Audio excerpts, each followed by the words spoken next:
Hello guys, today I will do a rant on cartoon conspiracy theories. For those of you don't know what it is, it's people who think that a cartoon character has either schizo, cancer, antidepressant, or have dead parents. And I gotta say, those are the most dumbest theories ever. However, I'm fine with real theories that end up being true, for example, Bluey's mom having a miscarriage, which is sad. Don't worry, Bluey and Bingo are still alive. I'm talking about the third baby. But yeah, it's canon. Anyways, here's an example of a cringe-worthy Fairly Odd Parents that modern Butch Hartman didn't bother to debunk with, Q's all he does is make faces and nothing else. So after that footage, I will debunk the theory for you guys. So, here we go.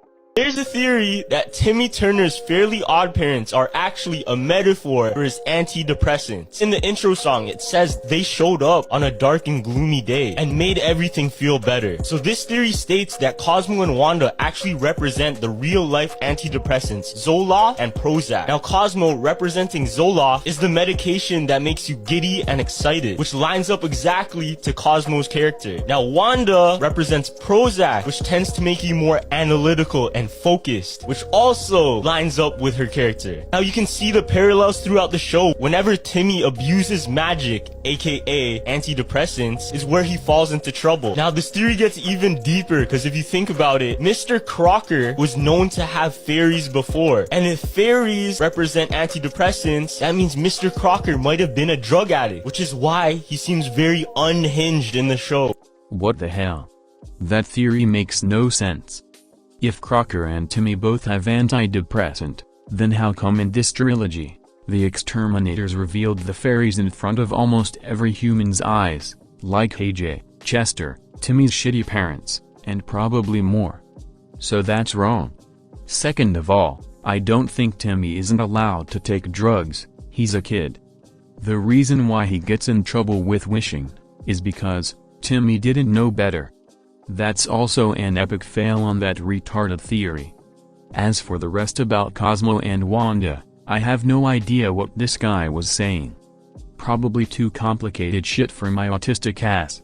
The point is, Cosmo and Wanda are there to make his life better, nothing more, nothing less.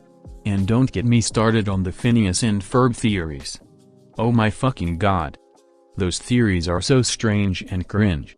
I don't need to debunk anything, so I found their videos of the creators of Phineas and Ferb debunking the retarded theories. So, credits go to Dan Povenmire and Jeff Marsh. Let's hear what Dan Povenmire has to say. Okay, can we just talk a little bit about these internet theories? Because I still get asked this all the time, and the answer is no. Candace does not have schizophrenia. She's not imagining what the boys are doing. That's just a super dark meme that somebody made up. But this one is even darker, because in this version, Candace dies. Then, and I quote, "After the funeral, Candace's mom read her diary and asked Walt Disney himself to create a program from it." What would that have been like? "Mr. Disney, my daughter died tragically. Could you make a funny cartoon from the schizophrenic ramblings in her diary?" Well, you are in luck, ma'am, because all of our living non-schizophrenic writers are completely out of ideas. And people still ask us on a regular basis if this is how it happened. And no, this is not how it happened. Swampy? Seriously, we promise. Plus, Doofenshmirtz is not Phineas's dad, and neither is Pinhead Pierre. Pinhead Pierre? Yeah, I found this online when I was looking for those memes. Wow. I know, right?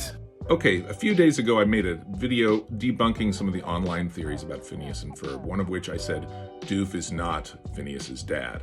And I got a lot of anger about this. I had people arguing with me as though I wouldn't know. The thing is, we made that impossible in the series. A lot of people point to this flashback from What Do It Do, where Doof and Linda go on a blind date. But at the end of that date, Doofenshmirtz says very clearly, "And then I never saw her again." Now, Phineas and Ferb are stepbrothers, but Phineas and Candace are full brother and sister, and they're about 5 years apart. So it is technically impossible for the Doof to be Phineas's dad. The thing that I find funny is that no one ever asks, who's Ferb's mom?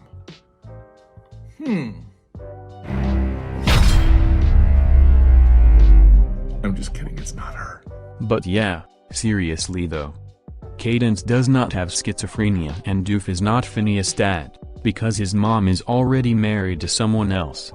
Props to Dan Povenmire for debunking those theories that are not true at all. And there's a theory where Caillou has cancer, but I don't think that's true either. Like Family Guy said, the creator just made a weird-ass choice of a character design for Caillou. That's like saying, oh, Kingpin has cancer, or oh, Lex Luthor has cancer. No idiots. For Kingpin, he just went bald, nothing more nothing less. And Lex Luthor couldn't grow hair because theochemical fumes also caused Lex's hair to completely fall out.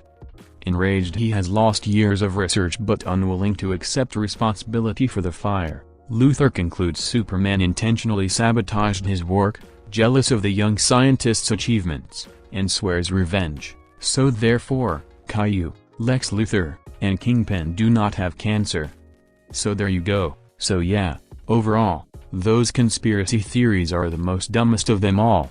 Real theories are way better than fake-ass conspiracy theories like cartoons, shows, and movies. Also, speaking of which, I have a real theory that the TVA will show up on Deadpool 3. If the TVA doesn't show up, then that's totally okay. It'll still be a great movie regardless. Anyways guys, that's all for my rant. Be sure to like and subscribe, so that you never miss any content from me. So yeah guys. See you later.